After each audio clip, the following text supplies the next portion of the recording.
తెలంగాణ రాష్ట్రంలో ప్రస్తుతం ఉన్నటువంటి రాజకీయ పరిణామాలు దాంతో పాటుగా బీజేపీ దేశవ్యాప్తంగా ఏ విధంగా ముందుకు దూసుకెళ్తుంది, తెలంగాణ రాష్ట్రంలో రానున్నటువంటి అసెంబ్లీ ఎన్నికల్లో బీజేపీ బలోపేతంగా ముందుకు వెళ్లాలంటే ఏం చేయాలి, ఇవన్నీ విషయాలు మనతో చర్చించేందుకు బీజేపీ సీనియర్ నాయకులు మాజీ డిప్యూటీ మేయర్ సుభాష్ చంద్రజీ మనతో ఉన్నారు. సార్ నమస్తే. చాలా సంతోషంగా ఉంది సార్. చెప్పండి, ఎట్లా ఉంది అసలు తెలంగాణ రాష్ట్రంలో ఇప్పుడున్నటువంటి సిచ్యువేషన్స్ ఎట్లా ఉన్నాయి, రాజకీయ పరిణామాలు ఎట్లా అనిపిస్తుంది? ఈరోజు ముందుగా నేను అమ్మ న్యూస్కి సుస్వాగతం తెలియజేస్తా ఉన్నాను. గత కొన్ని రోజుల నుండి చూస్తా ఉన్నాను, అమ్మ న్యూస్ ఏదైతే ఉందో ప్రజల్లో మంచి వాతావరణం కల్పించడమే కాకుండా తెలంగాణ రాష్ట్ర రాజకీయ పరిస్థితిని ప్రజలందరికీ కూడా తెలిసేటటువంటి బాధ్యతను తీసుకున్నందుకు నేను అమ్మ న్యూస్కి ధన్యవాదాలు మరియు స్వాగతం. ఈరోజు తెలంగాణ రాష్ట్రంలో కేసీఆర్ పరిపాలన ఏదైతే ఉందో ప్రజా వ్యతిరేక పరిపాలన నడుస్తూ ఉంది.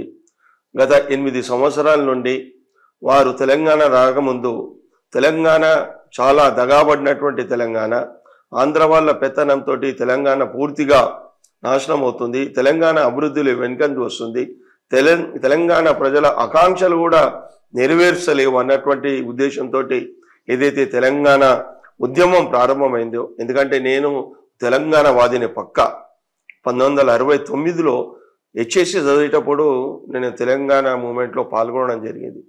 మొన్ననే యూనివర్సిటీ వాళ్ళు 50 సంవత్సరాలు పూర్తి చేసినటువంటి సందర్భంలో తెలంగాణ విద్యార్థి ఉద్యమ నాయకునిగా నన్ను సన్మానం కూడా చేయడం జరిగింది. కానీ ఏదైతే తెలంగాణ ఆకాంక్ష ఏదైతే ఉందో నిధులు, నీళ్లు, నియామకాలు, ఇప్పుడు తెలంగాణలో ఉండేటటువంటి 3.5 కోట్ల ప్రజల యొక్క ఆకాంక్ష తీరాలనే ఉద్దేశంతో ప్రజలందరూ కూడా ఇక్కడ బాధ్యత తీసుకున్నారు. కానీ కేసీఆర్ ప్రభుత్వం ఏదైతుందో రాజ్యాంగ వ్యతిరేకంగా నడుస్తూ ఉంది. చిన్న విషయం, ఎందుకంటే గతంలో ఏదైతే నామినేటెడ్ ఎమ్మెల్సీలు వచ్చినప్పుడు మన యొక్క కేసీఆర్ ప్రభుత్వము, ఈ ప్రభుత్వం ఏదైతుందో మన యొక్క గవర్నర్ గారికి కౌశిక్ రెడ్డి అనేటువంటి ఒక నాయకుని యొక్క పేరు ఉంచింది నామినేట్ అది ఒక వ్యవస్థలో. దాంట్లో గవర్నర్ గారు కౌశిక్ రెడ్డి యొక్క మొత్తం ప్రొఫైల్ చూసి, వారి యొక్క బయోడేటా చూసి, నామినేట్లు ఏదైతే ఉందో కరెక్ట్గా ప్రజలకు అనుగుణంగా నడిచేటటువంటి వ్యక్తి కావాలన్నటువంటి ఉద్దేశం ఏదైతే రాజ్యాంగంలో పొందుపరచు ఉంది. కాబట్టి ఆ రోజు వారు గవర్నర్ గారు కౌశిక్ రెడ్డి గారు గత అనేక కార్యక్రమాల్లో ఇరుక్కుపోయి ఉన్నారు. వారిపైన ప్రజా వ్యతిరేకంగా ముద్రపడి ఉంది. ఏదైతే స్పోర్ట్స్ కూడా సంబంధించిన దాంట్లో వాళ్ళు సరి అయినటువంటి ప్రాతినిధ్యం వహించలేదు. వారు ఎప్పుడు కూడా అనుకున్నటువంటి పని తీరలేదు. కాబట్టి ఆ ఫైల్ను పక్కకు పెట్టడం వల్ల ఆ రోజు నుండి కేసీఆర్ గారు గవర్నర్ వ్యవస్థను కించపరిచే విధంగా, ముఖ్యంగా ఒక మహిళను సైతంగా కించపరిచే విధంగా ప్రవర్తన ఏదైతుందో రోజుకు గత 2 సంవత్సరాల నుంచి చూస్తూ ఉన్నాము. గవర్నర్ను వాళ్ళు ఎప్పుడు కూడా రెస్పెక్ట్ చేయలే. గవర్నర్ ఎప్పుడు కూడా రాజ్యాంగబద్ధం, ఎందుకంటే డాక్టర్ బిఆర్ అంబేద్కర్ రచించినటువంటి రాజ్యాంగానికి వ్యతిరేకంగా ఈరోజు మన యొక్క కేసీఆర్ పరిపాలన సాగుతూ ఉంది. గవర్నర్ వ్యవస్థ ఏదైందో ఇది సమాంతర వ్యవస్థ. ఒక రైలు పట్ట ఏదైతుందో ఒకవైపు సీఎం, ఒకవైపు గవర్నర్, రెండు కూడా గమ్యస్థానాన్ని చేరుకునేటటువంటి పరిస్థితి. కాబట్టి గవర్నర్ వ్యవస్థను కించబడడం భాగంగా గత 2 సంవత్సరాల నుండి బడ్జెట్ ప్రసంగం కూడా వినిపించకుండా ఏదో కొన్ని లొసుగుల వల్ల, ఎందుకంటే ఆ లొసుగుల వల్ల గవర్నర్ని కూడా మన యొక్క అసెంబ్లీకి రాకుండా, బడ్జెట్ స్పీచ్ ఇవ్వకుండా, అదేవిధంగా వీరు కూడా రాజ్యాంగానికి లోబడి గవర్నర్ దగ్గరికి పోయేటటువంటి పరిస్థితి లేకుండా గవర్నర్ దగ్గరికి పోవడం లేదు. తన యొక్క సొంత ప్రాంతమైనటువంటి ప్రగతి భవన్లోనే జెండా ఆవిష్కరణ కార్యక్రమం, అటు 15 ఆగస్టు కానీ, ఇటు రిపబ్లిక్ డే దినోత్సవం కానీ, లేకుంటే తెలంగాణ విమోచన దినోత్సవం కానీ, ఇవన్నీ విషయాలు వారు చేస్తూ ఉన్నారు. మరియు అదేవిధంగా మన యొక్క ప్రధాన విశ్వగురుగా మారుస్తున్నటువంటి ప్రధానమంత్రి శ్రీ నరేంద్ర మోడీ గారు కూడా హైదరాబాద్ పర్యటనలో వాళ్ళు అధికార పర్యటన వచ్చినప్పుడు కూడా కేసీఆర్ గారు అహంకారమే, తండ్రి కొడుకులు బిడ్డకు ముగ్గురికి కూడా ఇంత అహంకారం ఉందంటే, ఈ రోజు వరకు నేను దాదాపుగా 50 సంవత్సరాలు పైన రాజకీయంలో క్రియాశీలక రాజకీయంలో ఎప్పుడు కూడా ఇంత దుర్మార్గమైనటువంటి పరిపాలన, దుర్మార్గుడైనటువంటి సీఎంని ఎప్పుడు చూడలేదు. చాలా మంది చూసినాం. కాసు బ్రహ్మానందరెడ్డి దగ్గర నుంచి చూశాను నేను హెచ్ఎస్ చదువుకున్నప్పుడు. అక్కడి నుండి ఇప్పటి వరకు వచ్చినటువంటి నేదువెల్లి జనార్దన్ రెడ్డి కానీ, లేకుంటే మిగతా అంజయ్య గారు కానీ, ఈ విధంగా అనేక మంది, రాజశేఖర్ రెడ్డి గారు కానీ, కిరణ్ కుమార్ రెడ్డి గారు కానీ, మరి విధంగా నారా చంద్రబాబు నాయుడు కానీ లేదా ఎన్టీ రామారావు కానీ ఇంత మంచి మామ నేతలు ఇక్కడ మొత్తం కూడా వారు ముఖ్యమంత్రులు వెళ్ళారు. కానీ ఎప్పుడు కూడా ఇటువంటి దుర్మార్గమైనటువంటి పరిపాలన, దుర్మార్గమైనటువంటి వ్యవస్థ, దుర్మార్గమైనటువంటి ప్రవర్తన ఏదైతుందో ఇంతవరకు చేయలే. దాన్ని పూర్తిగా ఖండిస్తా ఉన్నాం. నిన్ననే చూసినాము, హైకోర్టు తప్పు పట్టింది. ఇది ఏదైతుందో రాజ్యాంగానికి లోబడి ఏ సీఎం అయినా పనిచేయవలసినటువంటి అవసరం ఉంది చెప్పినటువంటి సందర్భంలో మీరు బహిరంగంగా పరేడ్ గ్రౌండ్ లో త్రివిధ దళాలకు సంబంధించినటువంటి వాటితో సంబంధించి మీరు చేయాలంటే కూడా చేయకుండా కేవలము నిమ్మండి ప్రగతి భవన్లోని అతను జెండా ఎగరేయడము.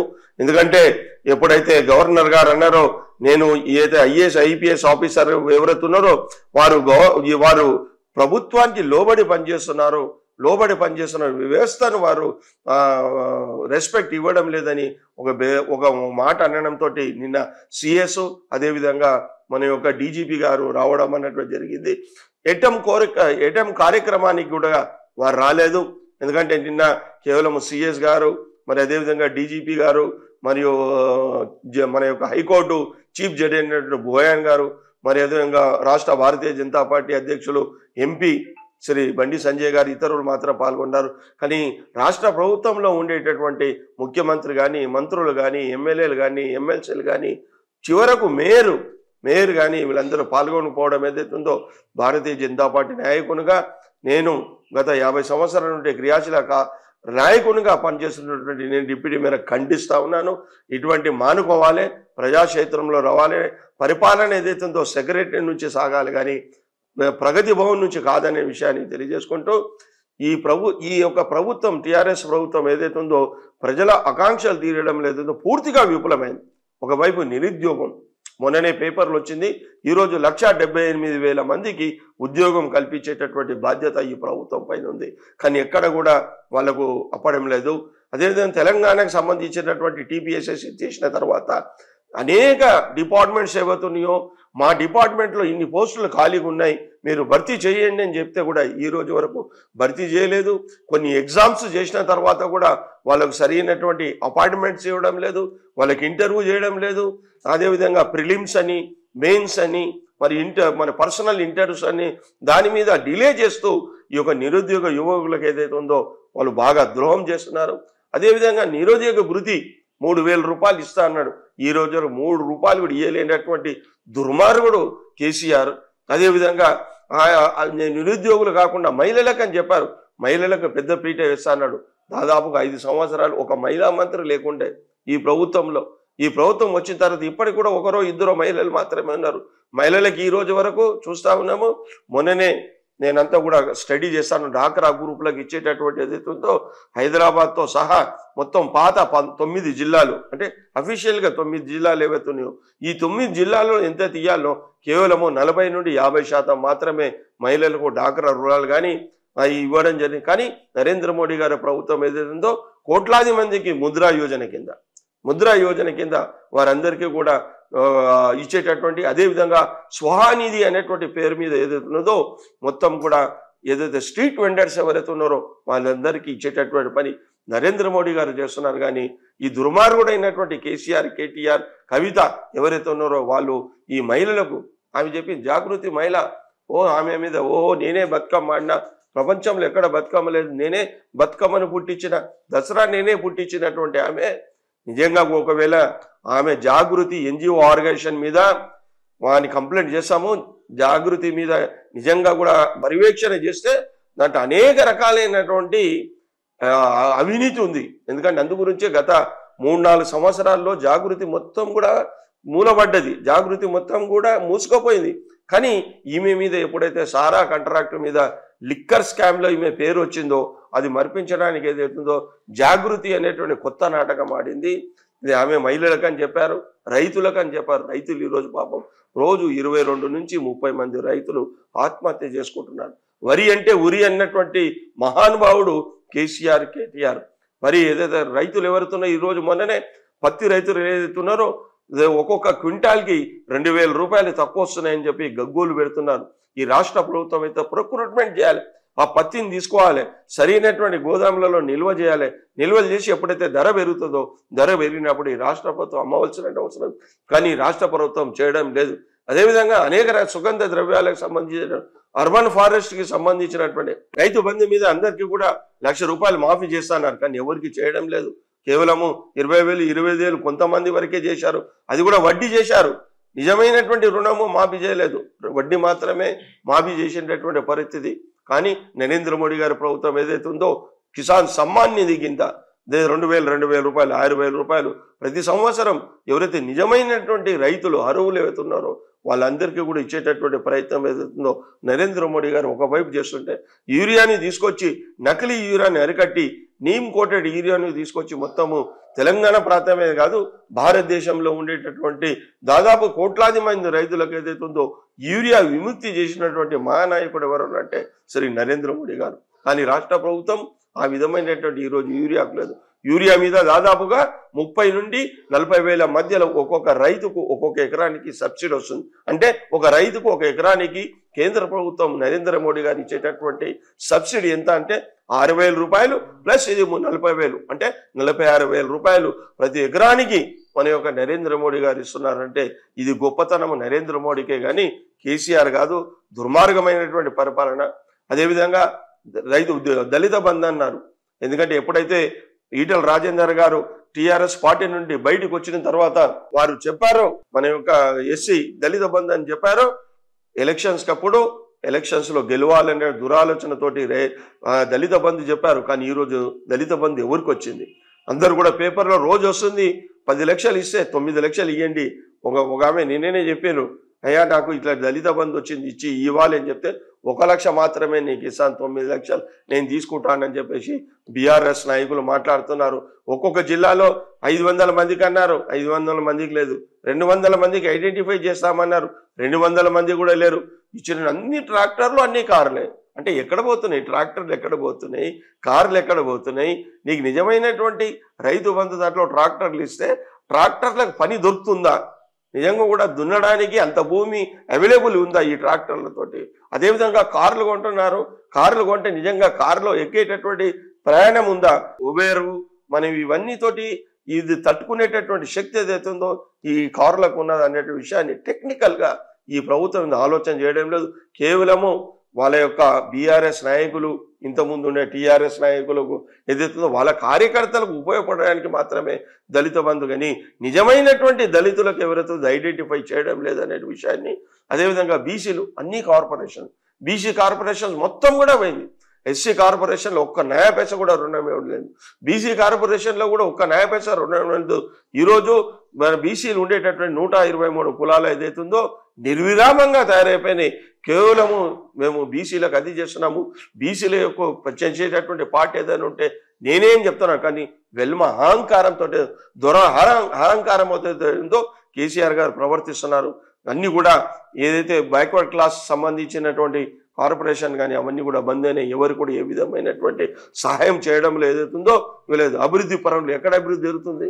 ఎక్కడ కాళేశ్వరం ప్రాజెక్టు ఈరోజు ఎన్ని ఎకరాలకు నీళ్ళు ఇచ్చేటటువంటి పరిస్థితి నిర్మాణమైంది? 50,000 కోట్ల రూపాయల యొక్క కాళేశ్వరం ప్రాజెక్ట్ ఈరోజు 1,40,50,000 కోట్ల రూపాయలు పెంచి దాంట్లో అనేక రకమైనటువంటి అవినీతి పనులు. మన యొక్క బండి సంజయ్ గారు చెప్పినట్టుగా మేము ఆ యొక్క ప్రాజెక్టు మేము సర్వే చేస్తాం, చూస్తాము మోటార్స్ ఎట్లా కాలిపోయినాయి, ఏ విధంగా కాలిపోయేటటువంటి చిన్న వానకే కాలిపోతే మన పెద్ద వరదలు పెద్ద వర్షపాతం వచ్చినప్పుడు తట్టుకునేటటువంటి శక్తి ఏదైతుందో ఈ ప్రాజెక్టులకు ఉందా మేము చూస్తామంటే ఈ ప్రభుత్వం ఏదైతే అనుమతి ఇవ్వలేదు. అంటే ఎక్కడ అవినీతి బయటపడుతుందన్నటువంటి దానితో ఈ ప్రభుత్వం చెల్తా ఉంది. మరియు కేసీఆర్ కానీ కేటీఆర్ కానీ ఏదైతుందో రాష్ట్రంలో ఉండేటటువంటి జనాభాకు అనుగుణంగా అభివృద్ధి నిజంగా అభివృద్ధి చేస్తే 50,000 కోట్ల రూపాయలు అప్పు ఉన్నటువంటి రాష్ట్రము 4 లక్షల కోట్లకు ఎందుకు చేరిందని అడుగుతున్నారు. కేటీఆర్ చెప్తున్నారు మేము చేసినటువంటి అప్పులు ఏవైతున్నాయో అభివృద్ధి పెడుతున్నాం. ఎక్కడ అభివృద్ధి పెడుతున్నాం? హైదరాబాద్లో నేను డిప్యూటీ మేయర్గా 1986 నుంచి కార్పొరేటర్గా ఉన్నా. నేను ఈ మొత్తం ఉండేటటువంటి పాత హైదరాబాద్లో 100 డివిజన్లు, అనేది గ్రేటర్ హైదరాబాద్లో 50 డివిజన్లు. ఏ డివిజన్లో పెడుతున్నాం? కేవలము 2-3 డివిజన్స్ ఏవైతున్నాయో అక్కడ ఉండే గచ్చిబౌలి ప్రాంతం కానీ, ఫైనాన్షియల్ డిస్ట్రిక్ట్ కానీ, మాదాపూర్ కానీ, కొండాపూర్ కానీ ఈ ప్రాంతాల్లో మాత్రమే నువ్వు అక్కడ డెవలప్మెంట్కు ఒక ఫ్లైఓవర్స్ వేసి డెవలప్మెంట్ అయిపోతే, రోడ్లు వేసి డెవలప్మెంట్ అయితే కాదు, అండర్ ఇన్ఫ్రాస్ట్రక్చర్ ఏమవుతుంది? ఎందుకంటే పెట్టుబడులు వస్తున్నాయి కాబట్టి నీ మనుషులు ఇక్కడ పెట్టుబడులు పెట్టినప్పుడు క్విక్ బ్యాక్స్ వస్తున్నాయి, నీకు 100 కోట్ల రూపాయలు క్విక్ బ్యాక్స్ వస్తున్నాయి. కాబట్టి వాళ్ళకి ఈ పైసలన్నీ తీసుకోపోయి మా పైసలన్నీ దోచేసి హైదరాబాద్లో ఉండేటటువంటి కోటి జనాభాకు ఉంటే 95 లక్షల జనాభా యొక్క ట్యాక్సెస్ తీసుకొని పోయి నేను కేవలము 2-3 లక్షల జనాభా ఉండేటటువంటి ప్రాంతంలో చేసి నువ్వు ఈ యొక్క హైదరాబాద్ని నాశనం చేస్తున్నావు. ఎందుకంటే నేను హైదరాబాద్ ఏదైతే ఉందో ఆస్కీలో అడ్మినిస్ట్రేటివ్ స్టాఫ్ కాలేజ్ ఆఫ్ ఇండియాలో నేను సిటీ డెవలప్మెంట్ స్ట్రాటజీ కమిటీ మెంబర్గా 5 సంవత్సరాలు ఉన్నాను. దాదాపుగా ఒక నగర అభివృద్ధి ఏదైతే ఈ రోజు వరకు అసలు కేటీఆర్ రాజీనామా చేయాలి. ఈ రోజు వరకు హైదరాబాద్ సిటీకి మాస్టర్ ప్లాన్ లేదు. అడ్మినిస్ట్రేటివ్ కాలేజ్ ఆఫ్ ఇండియాలో ఏదైతే ఉందో 2005లో హైదరాబాద్ సమగ్ర సర్వే జరిపి ఈ గ్రేటర్ హైదరాబాద్ ఏ విధంగా డెవలప్మెంట్ కావాలి, అండర్ గ్రౌండ్ ఇన్ఫ్రాస్ట్రక్చర్ ఏ విధంగా ఉండాలి, అండర్ గ్రౌండ్లో storm water drainage, sewerage lines, మన వాటర్ లైన్స్, అదేవిధంగా పర్యావరణానికి సంబంధించినటువంటి ఈ చెరువులు ఏవైతే 128 చెరువులు, ఈ 48 చెరువులు ఏ విధంగా డెవలప్మెంట్ చేయాలి, అదేవిధంగా ఈ ప్రాంతంలో ఉండేటటువంటి నిరుద్యోగులకు వృత్తి ఏ విధంగా కల్పించాలి, అదేవిధంగా ఇక్కడ ఉండేటటువంటి ఇండస్ట్రీస్కి ఏదైతే ఉన్నాయో మొత్తం కూడా పర్యావరణాన్ని అధ్యక్షం కాబట్టి దీన్ని ఏ విధంగా దూరం చేయాలంటే ఆలోచనతోటి ఆ రోజు సిటీ స్ట్రాటజీ అంటే నువ్వు కార్పొరేషన్లో మినిస్టర్గా ఉన్నావు, ఏం చేస్తున్నావని అడుగుతున్నాను. 2000 స్లమ్స్ ఉన్నాయి. ఈ 2000 స్లమ్స్లో ఈ రోజు వరకు కూడా ఏ స్లమ్ను కూడా మైక్రో ప్లానింగ్ లేదు.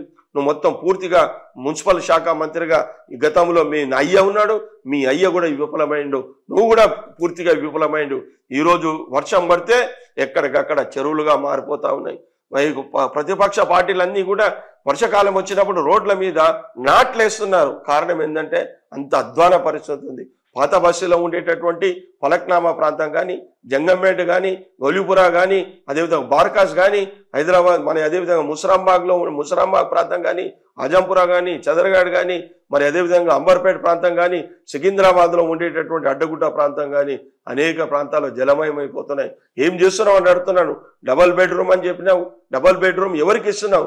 ఈ రోజు వరకు కేవలము ఒక 200 బోయిగూడలో ఉండేటటువంటి 200 ఇండ్లు చూయించి అందరికీ నాశనం చేసేటటువంటి పరిస్థితి నిర్మాణం చేసినావు. నేను వాల్మీకి అంబేద్కర్ ఆవాస్ యోజన కింద డిప్యూటీ మేయర్గా ఉన్నప్పుడు కేవలం నా యొక్క సైదాబాద్ డివిజన్లోనే 1750 ఇండ్లు కట్టినటువంటి ఘనత మన యొక్క వాజ్పేయి గారు ఏదైతే ఉందో బాంబే స్కీమ్ మీద లక్షలాది నిర్మాణం చేశారు. అదేవిధంగా ఇప్పుడు నరేంద్ర మోడీ గారు ఏదైతే ఉందో ప్రైమ్ మినిస్టర్ ప్రవాస్ యోజన కింద నివాస్ యోజన కింద దాదాపుగా 2 లక్షల ఇండ్లకు సరైనటువంటి ఏదైతే ఉందో డబ్బులు పంపిస్తే నువ్వు ఈ రోజు వరకు 15,000 ఇండ్లు మాత్రమే కంప్లీట్ చేసినావు.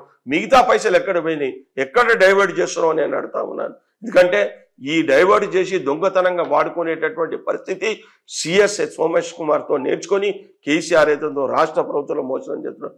నేరుగా మన యొక్క నరేంద్ర మోడీ గారు సర్పంచ్ ఏదైతే గ్రామ అభివృద్ధి జరుగుతూనే మన యొక్క అన్ని అభివృద్ధి జరుగుతాయని చెప్పి గ్రామాలకు డైరెక్ట్గా నిధులు పంపిస్తే డిజిటల్ దొంగగా నువ్వు మారి ఆ నిధులన్నీ కూడా గ్రామ సర్పంచ్లకు పంపించే నిధులందరూ కూడా ఇంకో రకంగా వాడుకునేటటువంటి మోసగాడు దొంగ అనేటువంటిది కేసీఆర్ ఏదైతుందో నిజంగా ఇప్పుడు నిరూపితమవుతుంది.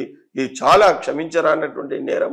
అదేవిధంగా అంటే ఈ విధంగా ఒకవైపు గ్రామీణ వికాసం అని గ్రామాల డెవలప్మెంట్ లేదు, అదేవిధంగా 148 మున్సిపాలిటీలు మున్సిపల్ కార్పొరేషన్లు ఉన్నాయి. అంటే ఒక పట్టణ ప్రాంతము గ్రామీణ ప్రాంతం రెండు కూడా అయితే లేదు. కేవలం కళ్ళబొల్లి మాటలు చెప్పి ప్రజలకు ఐవాష్ చేసేటటువంటి పని మాత్రమే చేస్తున్నాడు కానీ మిగతా కార్యక్రమాలు చేసలేడు. అందుగురించి భారతీయ జనతా పార్టీ ఏదైతుందో గత 5 సంవత్సరాల నుండి అనేక పోరాటాలు చేస్తుంది, ప్రజలకు చచ్చుకోబోతుంది. బండి సంజయ్ గారి యొక్క పాదయాత్ర ఏదైతుందో నా భూతో భవిష్యత్తుగా దాదాపుగా 2000 పైన కిలోమీటర్లు 58 నియోజకవర్గాలు 11 పార్లమెంటు నియోజకవర్గాలు చుట్టేసి గ్రామ ప్రజల యొక్క కష్ట సుఖాలు తెచ్చుకునేటటువంటి ప్రయత్నము భారతీయ జనతా పార్టీ నాయకుడైనటువంటి బండి సంజయ్ గారు ఈ యొక్క ప్రజా సంగ్రామ యాత్రలో ప్రజలందరూ కూడా మహాహారతి పట్టారు. మా యొక్క గ్రామ సమస్యలు తీర్చండి. ఈ కేసీఆర్ ప్రభుత్వము ఈ యొక్క టీఆర్ఎస్ ప్రభుత్వం ఏదైతుందో బీఆర్ఎస్ ప్రభుత్వం ఏదైతుందో మాకు ఏ విధమైన అభివృద్ధి కార్యక్రమాలు చేయడం లేదు, గ్రామాలకు కావాల్సిన నిధులు పంపించడం లేదు, గ్రామ వ్యవస్థ ఏదైతుందో చిన్నాభిన్నమైంది. అదేవిధంగా ఇక్కడ మొత్తం కూడా రైతులు కూడా అనేక రకాలుగా అవసరాలు పడుతున్నారు. మరి అదేవిధంగా ఎస్సీ ఎస్టీలు బీసీలు వాళ్ళకి ఏ విధమైనటువంటి సౌకర్యాలు కల్పించడం లేదు. కాబట్టి ఈ ప్రభుత్వాన్ని మీరు పారదోలండి, మీ వెనుక ఉంటాము, మీకు ఓటేస్తాము, రాబోయేటటువంటి రోజుల్లో మీకు అధికారంలో తీసుకొచ్చేటటువంటి మేము ఆ యొక్క బాధ్యత తీసుకుంటామని ప్రజలందరూ కూడా ఒకవైపు విద్యార్థులు, మహిళలు, నిరుద్యోగులు, రైతులు, ఎస్సీలు, ఎస్టీలు, బీసీలు, మిగతా పేద ప్రజలు ఎవరైతే అణగారిన ప్రజలు ఎవరైతే ఉన్నారో, బిలో పావర్టీ లేని ప్రజలు ఎవరైతే ఉన్నారో ఈ యొక్క టీఆర్ఎస్ ప్రభుత్వానికి వ్యతిరేకంగా భారతీయ జనతా పార్టీకి వాళ్ళందరూ కూడా ఇస్తున్నారు. ఎందుకంటే ముఖ్యంగా కారణము కేంద్ర ప్రభుత్వం నరేంద్ర మోడీ గారు ప్రవేశపెట్టినటువంటి సంక్షేమ పథకాలు ఆ యొక్క గ్రామాలలో కనబడుతున్నాయి, ఆ యొక్క సిటీలో కనబడుతున్నాయి. అమృత్ సిటీ కింద ఇచ్చినటువంటి నిధులు ఏదైతుందో ఈరోజు ఆదిలాబాద్ మున్సిపాలిటీ కానీ, వరంగల్ మున్సిపాలిటీ కానీ, నిజామాబాద్ మున్సిపాలిటీ కానీ, హైదరాబాద్ కానీ, నల్గొండ కానీ, మహబూబ్నగర్ కానీ అనేక మున్సిపాలిటీలో, మున్సిపల్ కార్పొరేషన్లో ఈరోజు అమృత్ సిటీకి ఇచ్చేటటువంటి పథకాలు అక్కడ పడుతున్నాయి. అదేవిధంగా ఈరోజు ఈ యొక్క రాష్ట్రానికి ₹1 ఇవ్వలేదనేటటువంటి మూర్ఖుడు కేటీఆర్, ₹1 ఇవ్వలేదన్నటువంటి దుర్మార్గుడు కేసీఆర్ నేరుగా నరేంద్ర మోడీ గారు దాదాపుగా 1,36,000 కోట్ల రూపాయలు ఏదైతుందో ఈ రాష్ట్ర ప్రభుత్వానికి అనేక అభివృద్ధి కార్యక్రమాల కింద వారు ఇవ్వడం జరిగింది. ఇవే కాకుండా దాదాపుగా మన యొక్క రహదారులుగా మంత్రి అయినటువంటి ప్రపంచ ప్రఖ్యాతిగాచినటువంటి మంత్రి ఎవరైతే ఉన్నారంటే శ్రీ గడ్కరీ గారు, నితిన్ గడ్కరీ గారు, వారు ఏదైతే ఉందో ఇక్కడ ఉండేటటువంటి రహదారులకు ₹1,00,000 కోట్ల పైన ఏదైతే ఉందో వారు యొక్క తెలంగాణ ప్రాంతంలో అనేక 100,000 కిలోమీటర్లు ఏదైతుందో ఈరోజు డెవలప్మెంట్ చేసినటువంటి ఘనత ఏదైతుందో శ్రీ నరేంద్ర మోడీ గారికి ఉంది. అదేవిధంగా మొన్న మనం చూసాము వందే భారత్ అనేటువంటి రైలు ఏదైతుందో హైదరాబాద్ టు విశాఖ చేసినప్పుడు వర్చువల్గా రానటువంటి దశలో వాళ్ళు చేశారు. ఇవి కాకుండా మిగతా 10 స్టేషన్స్ ఏవైతే ఉన్నాయో, సికింద్రాబాద్ రైల్వే స్టేషన్ ఏదైతుందో ఒక ఎయిర్పోర్టు, నూతన ఎయిర్పోర్టు వ్యవస్థ మధ్య తయారు చేయడానికి ₹700 కోట్ల అదొక మంచి ప్రణాళిక తయారైంది. అదేవిధంగా 10 రైల్వే స్టేషన్లను కూడా ఆధునీకరణ చేయడానికి కూడా రాష్ట్ర ప్రభుత్వం, కేంద్ర ప్రభుత్వం ఏదైతే ఉందో ఈరోజు నిర్ణయం తీసుకుంది. ఎయిమ్స్కు ఏదైతే ఉందో అనేక ₹100 కోట్ల ఇచ్చి ఎయిమ్స్కు కూడా డెవలప్మెంట్ చేస్తున్నారు. కరోనా సమయంలో ఏదైతే ఉందో మొత్తము తెలంగాణలో ఉండేటటువంటి అన్ని ప్రాంతాలకు అందరు ప్రజలకు ఏదైతే రక్షించాలన్నటువంటి ఒక మంచి అభిప్రాయంతో, మంచి ఉద్దేశంతో ప్రజలందరూ కూడా ఆరోగ్యవంతంగా ఉండాలని ప్రతి ఒక్కరికి కూడా first dose, second dose, booster dose ఇచ్చి ఆరోగ్యవంతులుగా వాళ్ళని ప్రాణాలను కాపాడినటువంటి ఘనత ఏదైతుందో శ్రీ నరేంద్ర మోడీ గారికి ఉంది. అంటే అనేక ఒకవైపు ఇన్ని అభివృద్ధి కార్యక్రమాలు చేయడం ఏదైతుందో నా భూతో భవిష్యత్ అనేటువంటి విషయం ఏదైతే తెలుస్తూ ఉంది. తెలంగాణలో కూడా భారతీయ జనతా పార్టీ ఏదైతుందో రాబోయేటటువంటి రోజుల్లో 100% అవుతుందో భారతీయ జనతా పార్టీ ప్రభుత్వం మన యొక్క తెలంగాణలో వస్తుందని సంగతి చేస్తా ఉన్నాను. ఎందుకంటే అతను ఓడిపోతున్నాడు కాబట్టి టీఆర్ఎస్ నుంచి బీఆర్ఎస్ చేసుకున్నాడు. ఏదో వాళ్ళు వస్తున్నాడు, వీళ్ళు వస్తున్నాడు అని చెప్పేసి నేను అక్కడ పోతాను, ఇక్కడ పోతున్నానని చెప్పేసి ఏదైతే ఒక చిన్న బావిలో కప్ప ప్రపంచం అనుకుంటుంది, కప్ప ఏదైతే ఉందో బావిలో ఉంటే మొత్తము సముద్రంలో ఉన్న, నదిలో ఉన్న అనుకునే పదంగా ఈ యొక్క కేసీఆర్ యొక్క ప్రభుత్వం ఉంది. అందుగురించి భారతీయ జనతా పార్టీ గత అనేక రోజుల నుండి సునీల్ బన్సాల్ గారు, మన అఖిల భారత ప్రధాన కార్యదర్శి తరుణ్ చుగ్ గారు ప్రభారీ ఇన్ఛార్జు, అదేవిధంగా అరవింద్ మీనన్ గారు, శివప్రకాష్ జీ గారు, ఈ నలుగురు నాయకులు ఏదైతుందో నరేంద్ర మోడీ గారు, అమిత్ షా గారు, నడ్డా గారి యొక్క కార్యక్రమాలు చేసుకుంటూ బూత్ విజయ్ అభియాన్ ప్రారంభం చేయడం జరిగింది. ఈ బూత్ విజయ్ అభియాన్కి ఏదైతుందో రాబోయేటటువంటి రోజుల్లో ప్రతి బూత్లో గెలిస్తే మొత్తము తెలంగాణ గెలిచినటువంటి కార్యక్రమాన్ని తీసుకోవడము, దాంట్లో అందరినీ భాగ్యస్వామ్యము, ఎందుకంటే బూతును శక్తివంతంగా చేయడము, అదేవిధంగా శక్తి కేంద్రాన్ని చేయడం కాకుండా మండల వారీగా, పట్టణాలలో డివిజన్ వారీగా, వార్డు వారీగా డెవలప్మెంట్ చేసి అనేక కార్యక్రమాలు తీసుకుంటున్నాము. ఎందుకంటే మాకు దిశ నిర్దేశం చేయడం జరిగింది.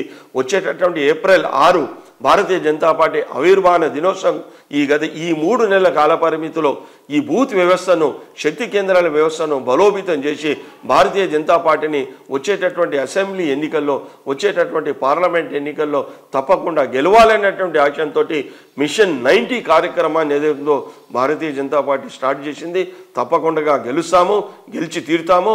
ప్రజలకు ఏదైతుందో ఈ యొక్క బీఆర్ఎస్ పాలన నుంచి విముక్తి కలిగించి ఏదైతే కేంద్రంలో ఉండేటటువంటి నరేంద్ర మోడీ గారు చేస్తున్నటువంటి సుపరిపాలన ఏదైతుందో ఈ సుపరిపాలన తీసుకొచ్చి ప్రజల ఆకాంక్ష మేరకు తెలంగాణను తిరిగి వైభవం చేస్తా అని చెప్పేసి ఈ సందర్భంగా తెలియజేస్తా ఉన్నాను. దీంట్లో ప్రోటోకాల్ అనేది మోదీ వచ్చినప్పటికీ, ఈరోజు గవర్నర్ వచ్చినప్పటికీ, అంటే గవర్నర్ విషయంలో మనం గత 2 సంవత్సరాల నుంచి చూస్తున్నాం. కౌశిక్ రెడ్డి స్పోర్ట్స్ కోటాకి సంబంధించి సో దీన్ని ఎట్లా చూడొచ్చు? అంటే కేసీఆర్ అనేటువంటి వ్యక్తికి కేవలం ప్రోటోకాల్ పాటించలేని తత్వం అని చెప్పేసి మీరు అంటున్నారు. సో విభేదం వచ్చింది వాళ్ళ దగ్గర నుంచి అనేది బీఆర్ఎస్ వర్షన్. సో దాన్ని మీరేమంటారు? ఆయన మీద అనేక కేసులు ఉన్నాయి కాబట్టి రాజ్యాంగ వ్యవస్థ మీద ఉన్నటువంటి గవర్నర్ గారు ఏదైతే ఉందో అన్ని ఆలోచన చేస్తారు. ఇది రాజకీయ వ్యవస్థ కాదు, ఇది రాజ్యాంగ వ్యవస్థ. రాజ్యాంగ వ్యవస్థలు ఏదైతే ఉందో వారు చేసేటప్పుడు కరెక్ట్ చేయాలి. కరెక్ట్ స్పోర్ట్స్ కింద చాలా మంది ఉన్నారు, అర్జున్ అవార్డు గ్రహీతలు ఉన్నారు, ఇక్కడ మొత్తం అందరూ పెద్ద పెద్ద హాకీ క్రీడాకారులు ఉన్నారు, ఫుట్బాల్ క్రీడాకారులు ఉన్నారు, చెస్ క్రీడాకారులు ఉన్నాడు, వాలీబాల్ క్రీడాకారులు ఉన్నాడు, అజరుద్దీన్ లాంటి వాళ్ళ క్రికెట్ మనుషులు ఉన్నారు. ఇంతమంది ఉండగా ఎక్కడో మూలన పడ్డటువంటి అనేక కేసులు ఉండేటటువంటి అంటే రౌడీజం చెప్పాలి కానీ అటువంటి వ్యక్తిని తీసుకొచ్చి నువ్వు ఎమ్మెల్సీ చేయమంటే ఎట్లా చేస్తారు? రాజ్యాంగ బద్ధంగా కూర్చున్నటువంటి వ్యక్తి రాజ్యాంగం అనుసరంగా దాంట్లో ఉండేటటువంటి ఫిక్స్డ్ ప్రోగ్రాంలో ఇతను కరెక్ట్గా ఫిక్స్ అవుతాడా లేడా చూసిన తర్వాత దాన్ని చేస్తాడు. ఫిక్స్ కాడు కాబట్టి అతను తీసి పక్క పెట్టి అప్పటి నుండే కేసీఆర్ గారికి గవర్నర్ మీద కోపం వచ్చింది. ప్రోటోకాల్ అంటే తెలియదు. నేను కూడా ప్రోటోకాల్ 5 సంవత్సరాలు డిప్యూటీ మేయర్గా ఉన్నాను. ప్రోటోకాల్ పాటించవలసింది. ఈరోజు మన యొక్క తమిళనాడులో ఏదైతే ఉందో అక్కడ స్టైలిన్కు అక్కడ ఉండేటటువంటి రవికి ఏదైతే జరుగుతూ ఉంది కానీ అక్కడ ప్రోటోకాల్ పాటిస్తున్నారు. మమతా బెంగాల్లో ఈస్ట్ బెంగాల్లో ప్రోటోకాల్ పాటిస్తున్నారు. కేజ్రీవాల్ ప్రోటోకాల్ నీకేం దరిద్రపు ఆలోచన వచ్చింది నీకు కేసీఆర్ గారు? నువ్వు ప్రోటోకాల్ ఎందుకు పాటించావు? గవర్నర్ ఎందుకు కించపరుస్తున్నావు? గవర్నర్ వ్యవస్థను ఎందుకు నువ్వు ఆ విధమైనటువంటి దుష్పరంగా చేస్తున్నావు? నువ్వు ప్రోటోకాల్ పాటించడం లేదు. స్వయాన ప్రధానమంత్రి గారు వచ్చినప్పుడు ప్రోటోకాల్ లేదు. అంత అహంకారం పనికిరాదు. నువ్వు కొత్తగా నువ్వు రాజకీయంలో ఏదైతుందో నువ్వు సీఎం అయినావు కానీ చాలామంది సీఎం లేరు. ఎవరు కూడా ఈ విధమైనటువంటి ప్రోటోకాల్ ఉల్లంఘన చేయలేదు కాబట్టి నువ్వు ప్రోటోకాల్ ఉల్లంఘన చేయలేదు. అదేవిధంగా గుత్తా సుఖేందర్ రెడ్డి గారు మాట్లాడుతున్నాడు, పోచారం శ్రీనివాసరెడ్డి పోచారం శ్రీనివాసరెడ్డి ముందు ఏదైతే కాంగ్రెస్ నుండి నువ్వు టీఆర్ఎస్లో తీసుకున్నటువంటి వాళ్ళను ముందు సస్పెండ్ చేయి, వాళ్ళను ఎమ్మెల్యేను రద్దు చేయి, వాళ్ళను నువ్వు పెద్ద మాటలు మాట్లాడుతున్నావు. నువ్వు రాజ్యాంగ వ్యవస్థ మీద ఉండేటువంటి గవర్నరు ప్రభుత్వం మీద వ్యతిరేకంగా మాట్లాడద్దు. నువ్వేం చేసినావు? కాంగ్రెస్ పార్టీలకి వచ్చినటువంటి 12 మంది ఎమ్మెల్యేను టీఆర్ఎస్ పార్టీలు చేస్తే నువ్వు గద్దె మీద కూర్చొని మాట్లాడుతున్నావా? నువ్వు ఒక చైర్మన్ పదవికి స్పీకర్ పదవికి ఏదైతే ఉందో అమ్ముడు పోయినావు. నువ్వు స్పీకర్ పదవికి అమ్ముడు పోయి ఏదైతే ఉందో నువ్వు ఈ విధంగా మన 12 మందిని రద్దు చేసి నువ్వు మాట్లాడు. ఎస్ మేము అప్పుడు ఒప్పుతున్నాము గొప్ప స్పీకర్ అని. గుత్తా సుఖేందర్ రెడ్డి గారు నీకు తెలియదా? నువ్వు కేసీఆర్ మీద ఎన్ని మాటలు మాట్లాడినావో తెలుగుదేశంలో ఉన్నప్పుడు మిగతా ఉన్నప్పుడు మాకు అందరికీ తెలుసు. ఈరోజు నువ్వు మన యొక్క మండలిలో చైర్మన్ కాగానే గవర్నర్ మీద మాడేటటువంటి అర్హత నీకు లేదు అనే విషయాన్ని కాబట్టి కేసీఆర్ గారిని ఇప్పటిని కూడా డిమాండ్ చేస్తా ఉన్నావు. మీరు ప్రోటోకాల్ పాటించండి. ఒక మహిళ, ఒక డాక్టర్, ఒక గైనకాలజిస్ట్ ఏదైతే ఉందో ఒక మంచి ప్రవర్తన కలిగినటువంటి మహిళ మన గవర్నర్ రావడం ఏదైతే ఉందో చాలా సంతోషం. అంత మహోన్నతమైనటువంటి గవర్నర్ మహిళను కూడా నువ్వు ఆ విధమైనటువంటి పరిస్థితి కాదు. ఇప్పటికైనా ఎందుకంటే హైకోర్టు నీకు మొట్టికాయలు కొట్టింది, నీ చెంప మీద దెబ్బ కొట్టింది. ఇప్పటికైనా సరిదిద్దుకో. మీరు చేసినటువంటి తప్పులు సరిదిద్దుకొని ఈ రోజు నుండి అయినా కనీసము ప్రోటోకాల్ పాటించాలని చెప్పేసి కూడా నేను డిమాండ్ చేస్తా ఉన్నాను. సో రాజ్యాంగ విధాత బిఆర్ అంబేద్కర్ గారు అట్లాంటి అంబేద్కర్ పేరును ఆయన నూతన సచివాలయానికి పెట్టారు. సో నూతన సెక్రటేరియట్కి పెట్టిన ఈ పేరును ఫిబ్రవరి 17 కేసీఆర్ జన్మదినాన్ని రోజున సెక్రటరీ ఓపెన్ చేస్తున్నారు. సో దీన్ని ఏ విధంగా చూడొచ్చు అంటారు? నిజంగా కూడా ఒకవేళ చిత్తశుద్ధి ఉంటే ఏదో ఓట్ల గురించి, ఎందుకంటే ఓట్ల గురించే దళిత బంధు, ఓట్ల గురించి బిఆర్ అంబేద్కర్ మీద పేరు కాదు. నిజంగా నీకు బిఆర్ అంబేద్కర్ మీద నీకు ప్రేమ ఉంటే బిఆర్ అంబేద్కర్ రచించినటువంటి రాజ్యాంగాన్ని ఏలం చేసావు. ఈరోజు చెప్తున్నావు నువ్వే అందరికంటే పెద్ద రాజ్యాంగము ప్రపంచంలో కంటే అంత పెద్ద రాజ్యాంగం అంటే మనదే ఇండియా రాజ్యాంగం అంటున్నావు, భారతదేశ రాజ్యాంగం. నేను డైరెక్ట్గా క్వశ్చన్ వేస్తున్నాను, నిజంగా నువ్వు మాట్లాడినప్పుడు ఈ రాజ్యాంగ విలువలను నువ్వు ఎందుకు కట్టుబడి లేవు? రాజ్యాంగ ప్రకారంగా ఎందుకు నడుచుకుంటలేవు? రాజ్యాంగ ప్రకారంగా ప్రోటోకాల్ ఎందుకు పాటించడం లేదు? రాజ్యాంగ ప్రకారంగా నువ్వు గవర్నర్ను ప్రధానమంత్రిని ఎందుకు నువ్వు ఆదరించలేవు? వాళ్ళని ఎందుకు నువ్వు ఆ విధమైనటువంటి దుర్మార్గమైనటువంటి పని చేస్తున్నావు అని చెప్పేసి నేను డైరెక్ట్గా అడుగుతున్నాను. అదేవిధంగా నిజంగా కూడా బిఆర్ అంబేద్కర్ గారి మీద నీకు చిత్తశుద్ధి ఉంటే ఏప్రిల్ 14 వారి జన్మదినం ఆ రోజు ఇనాగ్రేషన్ చేయి.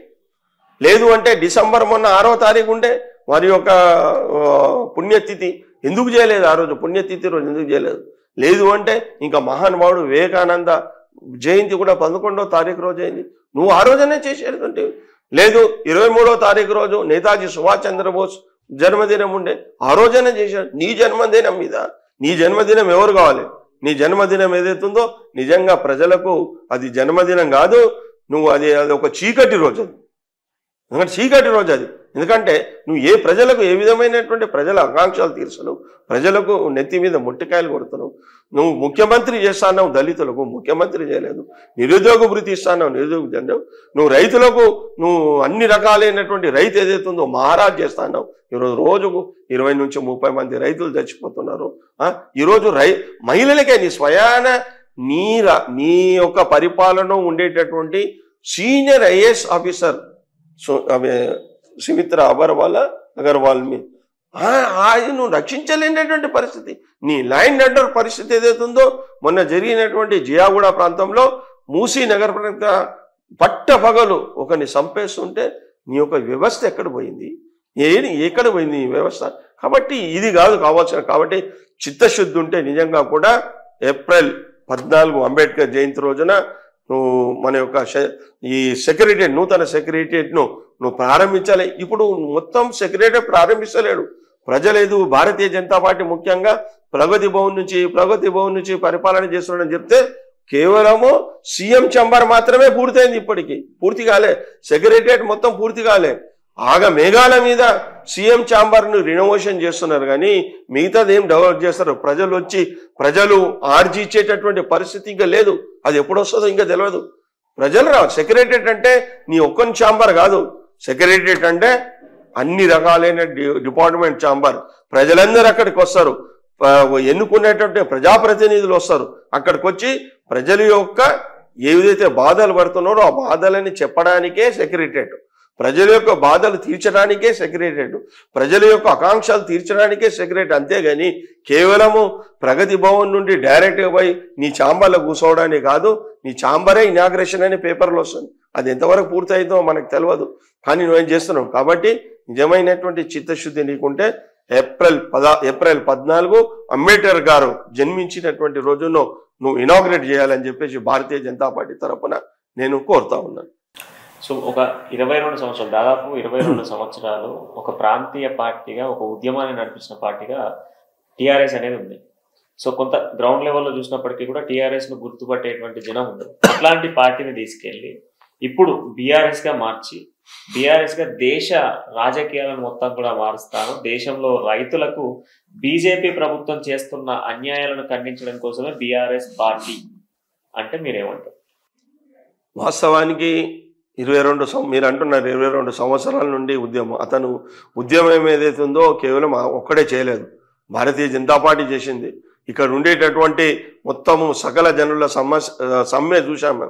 అందరూ కూడా రాష్ట్రంలో ఉండేటటువంటి ప్రతి ఒక్క గవర్నమెంట్ ఎంప్లాయీ, ప్రతి ఒక్క పౌరుడు కూడా ఏంటంటే 1969 నాంది దీనికి.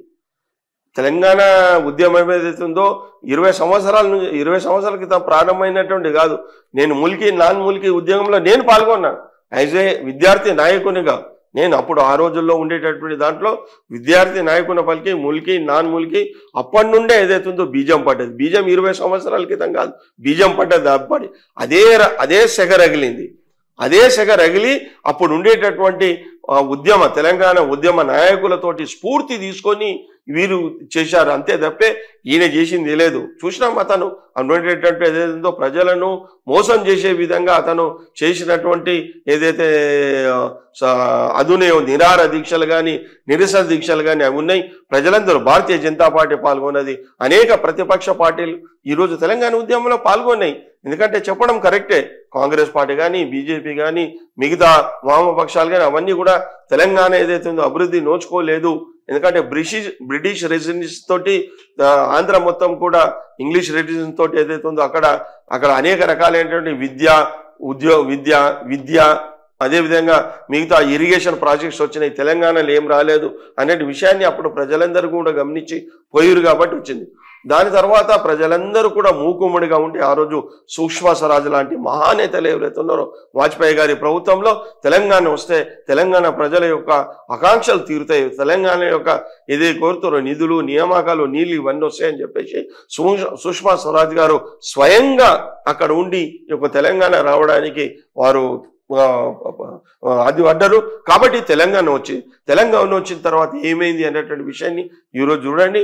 టిఆర్ఎస్ పార్టీని ఏదైతుందో స్వార్థంగా బీఆర్ఎస్ పార్టీ అసలు ముందు తెలంగాణ ప్రజల యొక్క మనోభావాలను తెలుసుకొని తెలంగాణను ముందు అభివృద్ధి చేయి, తెలంగాణలో ఉండేటటువంటి నిరుద్యోగులకు అభివృద్ధి చేయి, ఉద్యోగాలు ఇవ్వు, తెలంగాణ రైతాంగానికి నిధులు ఇవ్వు, తెలంగాణలో ఉండేటటువంటి భూములను బీడు భూములను సస్యశ్యామలుగా చేసేటటువంటి ప్రయత్నం చేయి. తెలంగాణ ఏదైతుందో అప్పుల రాష్ట్రం నుండి మరి ఎక్స్ట్రా ఉండేటటువంటి రాష్ట్రంగా తయారు చేయి. బీఆర్ఎస్ ఏంటంటే ప్రజలను మభ్యపెట్టడానికి, ప్రజలను తప్పుదో పెట్టడానికి కేంద్ర ప్రభుత్వము ఈరోజే పేపర్లు వచ్చింది చూశాను. భారతదేశంలో ఉండేటటువంటి 135 కోట్ల ప్రజలలో 67% ప్రజలు ఎవరైతే ఉన్నారో మళ్ళా తిరిగి నరేంద్ర మోడీ గారే ప్రధానమంత్రి కావాలని కోరుకుంటారు. అటువంటి సమయంలో నీకెక్కడ స్థలం ఉంది? 67% మంది కోరుకుంటుంటే కాంగ్రెస్ పార్టీ రాహుల్ గాంధీ ఇంత పెద్ద యాత్ర జోడో యాత్ర చేస్తే 17% మాత్రమే వచ్చింది, 17% మాత్రమే.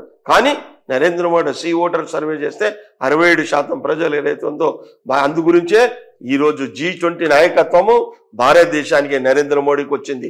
మొత్తం ప్రపంచాన్ని శాసించేటటువంటి 20 దేశాలు ఏవైతే శక్తివంతమైనటువంటి దేశాలు ఏవైతుందో ఈ శక్తివంతమైనటువంటి దేశాలకు మహాశక్తివంతమైనటువంటి దేశము భారతదేశాన్ని పరిపాలించేటటువంటి నాయకుడు శ్రీ నరేంద్ర మోడీ గారు. విశ్వగురు స్థానాన్ని, ఎందుకంటే మొత్తము యోగా అనగానే ప్రపంచంలో ఉండేటటువంటి 200 దేశాలు ఈరోజు యోగాడే చేస్తున్నాయి.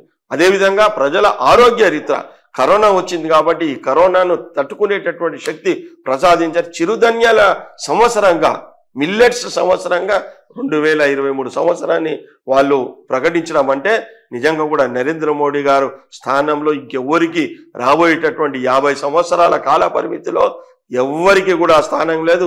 బీఆర్ఎస్ రాబోయేటటువంటి తెలంగాణ ప్రజలు బీఆర్ఎస్ ఇస్తారు తప్ప బీఆర్ఎస్ పార్టీని ఆదరించరనే విషయం నేను ఈ సందర్భంగా తెలియజేస్తాను. బీజేపీ రైతు వ్యతిరేకత చర్యలు చేపడుతుంది, రైతులకు అన్యాయం చేస్తా ఉంది. మన పంజాబ్ లో చూసుకుంటే రైతు ఉద్యమ నడవడానికి కారణం బీజేపీ వైఖరి వల్లే ఈ రోజు దేశ రైతాంగం అంతా కూడా ఇబ్బంది పడుతుంది. దీన్ని ఖండించడమే బీఆర్ఎస్ లక్ష్యంతో ఈ రోజు ఇతర పార్టీల మద్దతుతో బీఆర్ఎస్ స్థాపించినాం. బీఆర్ఎస్ తో దేశ ప్రజల రైతాంగాన్ని మొత్తం కూడా రైతులను, తెలంగాణ రైతాంగాన్ని ఏ విధంగా కాపాడుతుందో బీఆర్ఎస్ పార్టీ, అదే విధంగా దేశ రైతాంగాన్ని కూడా కాపాడుతామని వాళ్ళ సిద్ధాంతం. ఇప్పుడు రైతులు దేశవ్యాప్తంగా ఏదైతుందో కొన్ని కోట్ల ఎకరాల స్థలాలు సస్యశ్యామలమయ్యేటటువంటి పరిస్థితి శ్రీ నరేంద్ర మోడీ గారు వచ్చిందని ఎప్పుడు కూడా నాకు తెలిసినంత వరకు వాజ్పేయి ప్రభుత్వంలో కానీ, లేకుంటే వాజ్పేయి ప్రభుత్వం ఉన్న అంతకుముందు ఇందిరాగాంధీ ప్రభుత్వము, అంతకంటే ముందు చాలామంది రైతు నాయకుడైనటువంటి ములాయం సింగ్ ఉన్నారు. మరి అదేవిధంగా అంతకుముందు ఇందిరాగాంధీ ఉంది, తర్వాత నెహ్రూ గారు ఉన్నారు. అప్పుడు ఉండేటటువంటి రైతులకు ఆలోచన చేసేది, ఎందుకంటే 3-4 రకాలుగా రైతులకు సాయం చేసే విధంగా శ్రీ నరేంద్ర మోడీ గారు తీసుకున్నారు. ఫస్ట్ ఏంటంటే సాయిల్ టెస్ట్ ఎవరు చేయలే ఈ రోజు వరకు. ఏ ప్రభుత్వం, ఏ కేంద్ర ప్రభుత్వం, రాష్ట్ర ప్రభుత్వం ఏదైతుందో సాయిల్ టెస్ట్ ఎవరు చేయలే. ఈ సాయిల్ టెస్ట్ నిధికి ఏదైతుందో శ్రీ నరేంద్ర మోడీ గారు ఇచ్చారు. ఈ నేల ఏదైతుందో ఏ పంటకు బ్రహ్మాండంగా ఉంటుంది, ఏ సీడ్స్ వేస్తే ఈ యొక్క పంటలు అభివృద్ధి, మంచి పంటలు పండుతాయి, క్వాలిటీ పంటలు పండుతాయి అనే విషయాన్ని ఏదైతుందో ఈ సాయిల్ టెస్ట్ కార్యక్రమాన్ని తీసుకొచ్చినటువంటి మహానాయకుడు ఎవరనంటే శ్రీ నరేంద్ర మోడీ గారు. నదుల అనుసంధానం ఏదైతుందో నదుల సంధానం అందరూ కూడా చెప్పారు కానీ ఎవరు చేయలేరు. కానీ నరేంద్ర మోడీ గారు దానికి స్కీమ్ స్టార్ట్ చేశారు. నరేంద్ర మోడీ నదుల అనుసంధానం అయితే ఎక్కడెక్కడైతే బీడు భూములు ఉన్నాయో, ఎక్కడెక్కడైతే సస్యశ్యామలమైనటువంటి పంటలు పండడం లేదో అక్కడ పండించడానికి అవకాశం ఉంటుందని చెప్పేసి నదుల అనుసంధాన కార్యక్రమానికి శ్రీ నరేంద్ర మోడీ గారు చర్యలు తీసుకున్నారు. దాని తర్వాత రైతులు ఎవరైతే ఉన్నారో రైతులందరూ కూడా బాగుంటేనే కానీ పంటలు పంటాయని చెప్పి రైతుకు సంబంధించినటువంటి బీమా సౌకర్యం కల్పించినటువంటి వ్యక్తి పంటల బీమా. ఎందుకంటే మన తెలంగాణ రాష్ట్రం ఏదైతుందో వీరి యొక్క బాధ్యత ఏదైతుందో వీరు కొంత షేర్ చేయాలి. రైతులకు సంబంధించి షేర్ చేయడం లేదు తెలంగాణ రాష్ట్రం. తెలంగాణ రాష్ట్రం నిజంగా ద్రోహం చేసింది ఎవరికంటే రైతులకంటే తెలంగాణ, కేసీఆర్, కేటీఆర్ వీళ్ళ కుటుంబం మాత్రమే. ఎవరు చేయలేదు. రైతులకు అన్యాయం చేసి వీళ్ళు కట్టేటటువంటి ఏదైతే బీమా డబ్బు అవుతుందో గత 4-5 సంవత్సరాల నుంచి కట్టకపోవడం వల్ల రైతులందరూ కూడా నష్టపోయారు. బీమా పంట సౌకర్యం తీసుకొచ్చినటువంటి వ్యక్తి శ్రీ నరేంద్ర మోడీ గారు. అదేవిధంగా మన సమ్మాన్ నిధి తీసుకొచ్చినటువంటి వారు సంవత్సరానికి 6,000 రూపాయలు ఇస్తున్నారు. రాబోయేటటువంటి బడ్జెట్లో ఏదైతుందో దాన్ని డబుల్ చేస్తారని చెప్పేసి మాకు ఆత్మవిశ్వాసం ఉంది. 6,000 నుండి దాన్ని 12,000 చేస్తారని చెప్పేసి దానివల్ల ఎవరైతే ఉన్నారో రైతులు ఎవరైతే ఉన్నారో సంవత్సరానికి వారికి 6,000 దొరికేటటువంటి, అది కూడా ఎవరు చిన్నకారు రైతులు ఎవరో వీళ్ళక మల్లారెడ్డి ఏదైతే ఉందో సంవత్సరానికి 2 కోట్లు తీసుకుంటున్నాడు. ఎవనయ్యే జాగిరి బీడి భూములకు కూడా పండించినటువంటి పంటకు కూడా పైసలు తీసుకుంటున్నారు. అదేవిధంగా గుట్టలు ఉన్న ప్రాంతాన్ని కూడా పైసలు తీసుకునే, ఎండిపోయినటువంటి పంట పొలాలకు కూడా పైసలు తీసుకునేటువంటి పరిస్థితి కేసీఆర్ కల్పించండు. ఎందుకంటే అందరినీ కూడా సంతోషపరిస్తే నాకు ఓట్లు వేస్తారు, వీళ్ళందరూ చెప్తే ఓట్ బ్యాంక్ తయారైనటువంటి దుర్మార్గమైనటువంటి ఆలోచన ఏదో ఉందో కేసీఆర్కి ఉంది. కానీ నరేంద్ర మోడీ గారు లేదు. సన్నకారు రైతులకు ఇస్తున్నారు, దొడ్డు రైతులకు ఇవ్వడం. ఎవరైతే 5 ఎకరాలకు లోబడి ఉండేటటువంటి వారు ఏవైతున్నారో వాళ్ళకి ఇచ్చేటువంటి కిసాన్ సమ్మాన్ నిధి ఇచ్చేది. అన్నిటికంటే ముఖ్యమైనటువంటిది మనం తెలుసుకున్నటువంటి ఏదైతే ఉందో, ఇంతకుముందు యూరియా ఏదైతుందో బ్లాక్లో ఉంటుండే, యూరియా దొరకకపోవడం వల్ల అనేక లక్షల హెక్టార్లో ఉండేటటువంటి పంటలు ఏదైతుందో ఎండిపోతుండే, చెదలు దానికి పురుగులు పడుతుండే, అదేవిధంగా పంట నాశనం అవుతుండే. అటువంటి పరిస్థితిని అదేవిధంగా బ్లాక్ మార్కెట్లో యూరియా అమ్ముడు పోతుండే. దీన్ని అరికట్టడానికి నీమ్ కోటెడ్ యూరియా తీసుకొచ్చినటువంటి ఘనత శ్రీ నరేంద్ర మోడీ గారికి. వారు వచ్చిన తర్వాత నీమ్ కోటెడ్ యూరియా ఈ విధంగా 6 రకాలైనటువంటి పని చేసినటువంటి రైతాంగానికి, రైతులకు.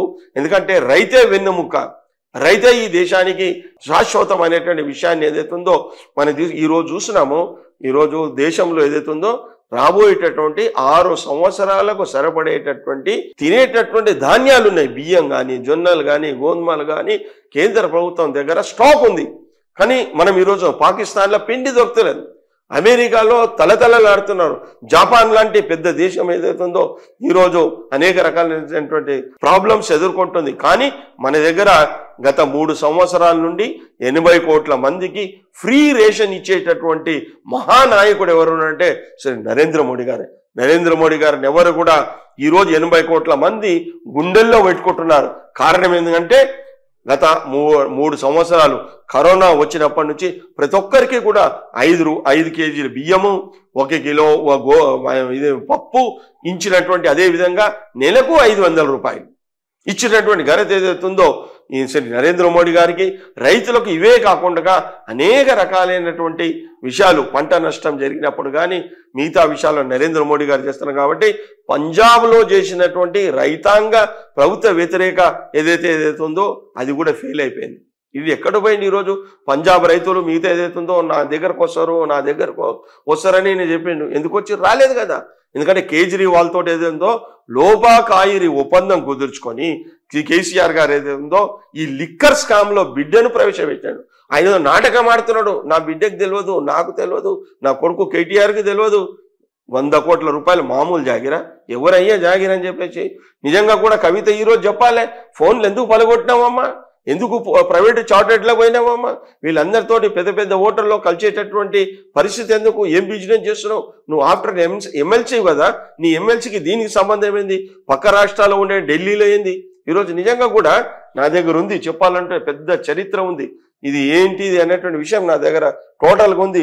ఢిల్లీలో ఉండేటటువంటి ఎంత లిక్కర్ స్కామ్లో సపరేట్గా మీ అమ్మ న్యూస్కి ఇస్తా, ఢిల్లీలో ఏ విధంగా లిక్కర్ స్కామ్ జరిగిందో అనే విషయం. కాబట్టి ఇది ప్రభుత్వం మరచడానికి ఏం చేసిందంటే రైతులకు నష్టం జరుగుతుంది. ఇదంతా నువ్వు ముందైతే నీ రాష్ట్రంలో ఉండేటటువంటి రైతులకు ఎన్ని లక్షల ఎన్ని వేల ఎకరాలకు నీరు అందించినావు? మహబూబ్నగర్లో ఉండేటటువంటి ప్రాజెక్టుల యొక్క పరిస్థితి ఏంది ఈరోజు? ఈ విధమైనటువంటి పరిస్థితి కాకుండా పెద్ద టీఆర్ఎస్ నుంచి బీఆర్ఎస్ చేసి, ఎందుకంటే అవినీతిమైనటువంటి పైసలు ఈయన దగ్గర ఉన్నాయి, కాళేశ్వరం పైసలు ఈయన దగ్గర ఉన్నాయి, అదేవిధంగా 111 జీవో ఎత్తేసిన తర్వాత 100 కోట్ల రూపాయలు ఇచ్చినటువంటి పైసలు నీ దగ్గర ఉన్నాయి. అందరినీ బెదిరించి తీసుకున్నటువంటి పైసలు నీ దగ్గర ఉన్నాయి. ఎందుకంగా ప్రజావేలం వేస్తున్నాం ఏదైతే ఉందో ప్రజావేలం వేస్తున్నటువంటి పైసల్లో నీ మనుషులను పంపించి అక్కడ ఆ వేలం దక్కించుకొని దాంట్లో కిక్ బ్యాక్స్గా తీసుకునేటటువంటి పైసలు నీ దగ్గర ఉన్నాయి. దళితులకు 3 ఎకరాలు ఇస్తాను కొంతమందికి ఇచ్చినావు, నీ కార్యకర్తలను కొనిచ్చి దాంట్లో కిక్ బ్యాక్స్ తీసుకొచ్చిన పైసలు నీ దగ్గర ఉన్నాయి. కాబట్టి ఈరోజు పొగురుబోతుగా నువ్వు అహంకార రీతిలో నేను బీఆర్ఎస్ అని చెప్తున్నావు. ఈ విధంగా నువ్వు ఖమ్మంలో ఎప్పుడైతే వెళ్ళినావో ఖమ్మంలో ఉండేటటువంటి నీ బీఆర్ఎస్ నాయకులే నీ నుండి వీడి భారతీయ జనతా పార్టీలో చేరడానికి సిద్ధమవుతున్నారు. కాబట్టి రైతులకు నిజమైనటువంటి పని చేసేటటువంటి వ్యక్తి, రైతులకు ఆదుకునేటటువంటి వ్యక్తి, ఈ సస్యశ్యామలము చేసేటటువంటి వ్యక్తి ఎవరనంటే శ్రీ నరేంద్ర మోడీ గారు మాత్రమే. రైతులకు నిజమైనటువంటి నాయకుడు, రైతులకు నిజమైనటువంటి దేవుడు ఎవరన్నారంటే శ్రీ నరేంద్ర మోడీ గారు మాత్రమే. కానీ ఈ దుర్మార్గుడైనటువంటి కేసీఆర్ గాడు అనే విషయాన్ని నేను ఈ సందర్భంగా తెలియజేస్తాను. సో మీరు తెలంగాణ రాష్ట్రంతో పాటుగా ఇతర రాష్ట్రాల్లో కూడా ఇన్ఛార్జ్గా వ్యవహరిస్తున్నారు కొన్ని సందర్భాలలో ఎలక్షన్ల ముందు. సో ఎట్లుందంట బీజేపీ తెలంగాణలో ఏ విధంగా ఉంది, ఇతర రాష్ట్రాల్లో ఎలా అనిపిస్తుంది? బీజేపీ ఏదైతుందో ఈరోజు 19 రాష్ట్రాల్లో ఈరోజు అధికారంలో ఉన్నాం మేము. బీజేపీ భారతీయ జనతా పార్టీ ఏదైతుందో దాదాపుగా 20 కోట్ల మెంబర్షిప్ తోటి ప్రప్రథంగా ప్రపంచంలో ఏ రాజకీయ పార్టీకి లేనటువంటి సభ్యత్వం ఏదైతుందో భారతీయ జనతా పార్టీకి దాదాపుగా 20 కోట్ల సభ్యత్వం ఉంది. ఈ సభ్యత్వంతో పాటుగా క్రమశిక్షణ కలిగినటువంటి కార్యకర్తలు భారతీయ జనతా పార్టీలో ఉన్నారు. మీరు చూడండి, మీరు అమ్మ న్యూస్ ద్వారా నేను తెలియజేస్తా ఉన్నాను, మా కార్యకర్తలు ఎప్పుడు ఇంటర్నల్గా ఎప్పుడు కొట్లాటలు కావు. ఎందుకంటే భారతీయ జనతా పార్టీ ఏదైతుందో పంచసూత్రాలు ఏదైతుందో ఇంటర్నల్ డెమోక్రసీ ఉంది. మాకు ఇంటర్నల్ డెమోక్రసీ అంటే తప్పకుండా ఇప్పుడు ఆల్ ఇండియా ప్రెసిడెంటు, తర్వాత స్టేట్ ప్రెసిడెంట్ తర్వాత మండల ప్రెసిడెంట్ తర్వాత బూత్ ప్రెసిడెంటు, ఈ విధమైనటువంటి సిస్టమ్ ఏదైతే ఉందో భారతీయ జనతా పార్టీలో ఎలక్షన్లు వస్తే ఏదో ఒక కుర్చీ మీద కూర్చొని నువ్వు ప్రెసిడెంట్ నువ్వు జనరల్ సెక్రటరీ కాదు, మెంబర్షిప్ చేసుకుంటూ డిజిటల్ మేము మెంబర్షిప్ చేశాం, ఆన్లైన్ మెంబర్షిప్ చేశాం. ఈ విధంగా ఇంటర్నల్ డెమోక్రసీ ఈ విధంగా ఉంది. అదేవిధంగా పాలిటిక్స్ అంటే నైతిక విలువలతో కూడినటువంటి రాజకీయాలు కేవలం భారతీయ జనతా పార్టీలో ఉంది. వాల్యూ బేస్డ్ పాలిటిక్స్ ఎవరికి లేవు. వాల్యూ బేస్డ్ కేవలం భారతీయ జనతా పార్టీలో ఉంది. మీరు చూశారు గతంలో శ్రీ అటల్ బిహారీ వాజ్పేయి గారు ఒక్క ఓటు పార్లమెంటు కొనుగోలేటటువంటి శక్తి ఆ రోజు భారతీయ జనతా పార్టీకి ఉండే. కానీ నైతిక విలువలతో కూడినటువంటి రాజకీయాలు ఉన్నాయి కాబట్టి నేను దీన్ని సమర్థించనని చెప్పేసి భారతీయ జనతా పార్టీ మహానాయకుడైనటువంటి ప్రపంచ విశ్వవిఖ్యాతిగాంచినటువంటి శ్రీ అటల్ బిహారీ వాజ్పేయి గారు ఏదైతుందో తమ ప్రధానమంత్రి పదవిని చీ అని పక్కకు వారేసి తిరిగి ఎలక్షన్ పోయినటువంటి ఘనత భారతీయ జనతా పార్టీకి ఉంది. అందుగురించి మేము డాక్టర్ శ్యామప్రసాద్ ముఖర్జీ, శ్రీ పండిత్ దీన్ దయాల్జీ గారు రచించినటువంటి ఏకాత్మత మానవతావాదంతో మేము నడుస్తాము. నైతిక విలువలతో కూడినటువంటి రాజకీయాలలో ఎవరైతే బిలో డ్రాగన్లో ఉండేటటువంటి కిందికి అంటే దాదాపుగా సమాజములో లాస్ట్ వ్యక్తి డెవలప్మెంట్ జరిగినప్పుడే ఈ దేశము, రాష్ట్రము, ఈ సమాజము, ఈ సంస్థ అభివృద్ధి చెందుతుంది అన్నటువంటి నమ్మినటువంటి వాళ్ళము భారతీయ జనతా పార్టీ. దీంతోటే మేము రాబోయేటటువంటి రోజులో కాదు 19 రాష్ట్రాల్లో ఉన్నాము, రాబోయేటటువంటి తెలంగాణలో కూడా ఏదైతుందో బూత్ విజయ్ అభియాన్ ప్రారంభించాము మేము ఆల్రెడీ దాదాపుగా రాబోయేటటువంటి ఫిబ్రవరి 10వ తారీఖు నుండి ఫిబ్రవరి 25వ తారీఖు వరకు ఏదైతుందో మేము శక్తి కేంద్రాలు 2, 3, 4 పోలింగ్ బూత్లు కలిపి ఒక శక్తి కేంద్రం ఏర్పాటు చేయడం జరిగింది. దీంట్లో 11,000 ప్రజా బహిరంగ సభలు జరిగిపోతున్నాయి. ప్రజలకు వెళ్ళిపోతున్నాం డైరెక్ట్గా. ప్రజా సంగ్రామ యాత్ర ద్వారా అనేక వేల గ్రామాలు చుట్టొచ్చినాము. ఆ యొక్క గ్రామాలలో ఏదో ప్రజలందరినీ కూడా సమీకృతపరిచి భారతీయ జనతా పార్టీ నరేంద్ర మోడీ గారు చేస్తున్నటువంటి అభివృద్ధి కార్యక్రమాలతో పాటుగా కేసీఆర్ చేస్తున్నటువంటి ప్రజా వ్యతిరేక పరిపాలన దీన్ని ఎండగట్టడానికి రాబోయేటటువంటి రోజుల్లో మేము తెలంగాణలో భారతీయ జనతా పార్టీలో అధికారంలోకి రావాలి, మేము వస్తే ఏం చేశామన్నటువంటి ఈ 3 విషయాల ఏదైతే ఉందో దాదాపుగా 11,000 ప్రజా బహిరంగ సమావేశాలు చెప్పి ప్రజలందరినీ కూడా చైతన్యపరచడమే కాకుండా భారతీయ జనతా పార్టీకి ఓటు వేసే ప్రయత్నం చేస్తున్నాము. దాంట్లో సఫలీకృతం అవుతాను. అందుగురించే ఈ నెలలో ఏదైతుందో శ్రీ నరేంద్ర మోడీ గారు 13వ తారీఖు రోజున పరేడ్ గ్రౌండ్లో బహిరంగ సభలో పాల్గొని ఇక్కడ ఉండేటటువంటి 700 కోట్ల రూపాయలతోటి సికింద్రాబాద్ రైల్వే స్టేషన్ ఏదైతుందో నూతనీకరణ చేస్తామన్నారు. అదేవిధంగా మిగతా ప్రాజెక్టులు ఏవైతే చేస్తున్నారు మనం చూసే ఇంతకుముందు ఉన్నటువంటి ఆదిలాబాద్లో ఉండేటటువంటి ఆ యొక్క ఫ్యాక్టరీని ఎరువుల ఫ్యాక్టరీని కూడా ఇనాగ్రేట్ చేయడం జరిగింది. అదేవిధంగా వరంగల్లో ఉండేటటువంటి కోచ్ ఫ్యాక్టరీని కూడా వారు ఈ విధంగా అక్కడి నుండి రిమోట్ ద్వారా కొన్ని ప్రాజెక్టులు కూడా ఇనాగ్రేట్ చేస్తారు. అదేవిధంగా రాబోయేటటువంటి ఈ రోజుల్లో నడ్డా గారు కూడా, జగత్ ప్రకాష్ నడ్డా గారు మొన్న జరిగినటువంటి మీటింగ్లో వారికి రాబోయేటటువంటి అసెంబ్లీ ఎన్నికలు కానీ పార్లమెంట్ ఎన్నికలు కానీ వస్తున్నాయి కాబట్టి నడ్డా గారిని దేశ అధ్యక్షుడిగా వారిని 1 సంవత్సరం పొడిగించడం జరిగింది. అమిత్ షా గారు కూడా వస్తున్నారు. అంటే భారతీయ జనతా పార్టీ తప్పకుండా ప్రతి నెలలో కేంద్రంలో ఉండేటటువంటి 4 నాయకులు మా ఉన్నారు. సునీల్ బన్సాల్ గారు, తరుణ్ చుగ్ గారు, అరవింద్ మీనర్ గారు, శివప్రకాష్ జీ పాటుగా మాలో ఉండేటటువంటి కేంద్ర మంత్రి వర్యులైనటువంటి పెద్దలు శ్రీ కిషన్ రెడ్డి గారు, అదేవిధంగా మా యొక్క కేంద్రంలో ఉండేటటువంటి నాయకులు ఎవరైతే ఈటల రాజేందర్ కానీ, డికే అరుణ కానీ, విజయశాంతి గారు కానీ, గరికపాటి మోహన్ రావు కానీ, వివేక్ వెంకటస్వామి గారు కానీ, ఇంద్రసేన్ రెడ్డి కానీ, వీరితో పాటుగా బండి సంజయ్ గారు, ఈ విధంగా అనేక నాయకులు ఉన్నారు. వీళ్ళందరితో పాటుగా మా రాష్ట్ర నాయకత్వం ఏదైతుందో ప్రజలకు పోతుంది. రాబోయేటటువంటి రోజుల్లో ప్రజల యొక్క మన్నలను భారతీయ జనతా పార్టీ పొందుతుంది. ఏ విధంగా అయితే నార్త్ అండ్ ఈస్ట్ వెస్ట్లో ఏ విధంగా అయితే భారతీయ జనతా పార్టీ అభివృద్ధి చెంది రాష్ట్రాలలో రాష్ట్రం కైవసం చేసుకొని ఒక మంచి సుపరిపాలన ఇస్తుందో, రాబోయేటటువంటి రోజుల్లో తెలంగాణలో కూడా మేము పట్టు సాధించి విజయము సాధించి వస్తామని చెప్పి అందుగురించే రాష్ట్ర భారతీయ జనతా పార్టీ మిషన్ 90 కార్యక్రమాన్ని ప్రారంభించింది. ఈ మిషన్ 90 భాగంలో మేము ఇవన్నీ కార్యక్రమాలు చేస్తా ఉన్నాం. తప్పకుండా విజయం సాధిస్తాము, ప్రజల ఆకాంక్షను తీరుస్తామని చెప్పేసి ఈ సందర్భంగా తెలియజేస్తాము.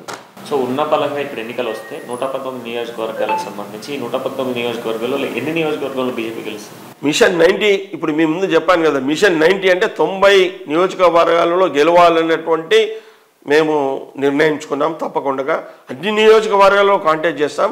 మిషన్ 90 ఏదైతే ఉందో ఆల్రెడీ చాలా వరకు ఐడెంటిఫై చేయడం జరిగింది. ఎందుకంటే ప్రజలు కూడా భారతీయ జనతా పార్టీ వైపు ఉన్నారు. అందుగురించే మేము మిషన్ 90 ఉట్టిగా ఏదో ఆషామాషిగా మిషన్ 90 చేయలే. మొన్న జరిగినటువంటి బై ఎలక్షన్లు చూసాం. బై ఎలక్షన్ ఈటల రాజేందర్ గారు గెలిచారు. అంతకుముందు మన దుబ్బాకలో ఏదైతే ఉందో మా యొక్క నాయకుడు గెలిచాడు.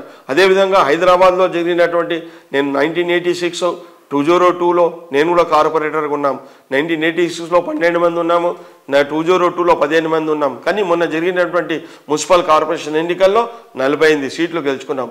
సెకండ్ కేటగిరీ కింద ఏదో దాదాపుగా 20 సీట్లు ఉంటే అంటే ఆల్మోస్ట్ ఆల్గా 48, 50, 20 అంటే 150లో 70 పైన మేము గెలిచినటువంటి పరిస్థితి. కాబట్టి మాకు విశ్వాసం ఉంది 90 సీట్లు ఏవైతే గెలిచి ఈ రాష్ట్రంలో ఏదైతే ప్రభుత్వాన్ని ఏర్పాటు చేస్తామన్నటువంటి ఆత్మవిశ్వాసం ఉంది. కాబట్టి మేము సపరేట్గా ఎస్సీ నియోజకవర్గాలకు ఎస్టీ నియోజకవర్గాలకు ఏదైతే ఉందో గరికపాటి మోహన్ రావుతో పాటుగా వివేక్ వెంకటస్వామి గారు, డికే అరుణ లాంటి పెద్ద ఈటల రాజేందర్ లాంటి వాళ్ళు పెద్ద వారిని కూడా ఇన్ఛార్జ్గా నియమించడం జరిగింది. దాన్ని సపరేట్గా ప్రణాళిక చేస్తున్నాం. ఎందుకంటే మన కేంద్రంలో ఉండే నరేంద్ర మోడీ గారి యొక్క సారథ్యంలో ఏదైతే ఉందో బీసీలు మంత్రులుగా ఉన్నారు, ఎస్సీలు ఇంతమంది ఎప్పుడు లేరు, ఎస్సీలు మంత్రులుగా ఉన్నారు, ఎస్టీలు మంత్రులుగా ఉన్నారు. కాబట్టి అక్కడ జనరల్ ఉత్తరప్రదేశ్లో ఉండేటటువంటి జనరల్ స్థానాల్లో కూడా ఎస్సీలు గెలిచారు, ఎస్టీలు గెలిచారు, మన మధ్యప్రదేశ్లో గెలిచారు. కాబట్టి రాబోయేటటువంటి రోజుల్లో కూడా ఎస్సీ ఎస్టీ స్థానాలు కూడా గెలవాలనే ఉద్దేశంతో ఉంటుంది.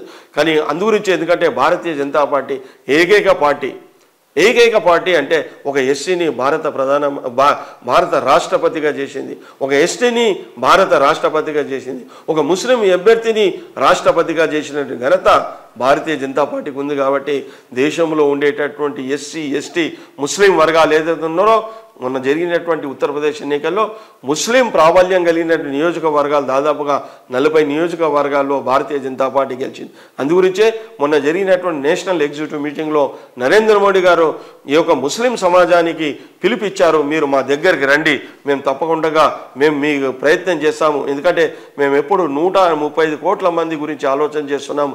దీంట్లో హిందువులు, ముస్లింలు, క్రిస్టియన్లు, పార్సీలు, జైనులు తారతమ్యం లేకుండా మేము చేస్తున్నాము. అందుగురించే భారతీయ జనతా పార్టీ నాయకులు కూడా వారు దిశ చేశారు.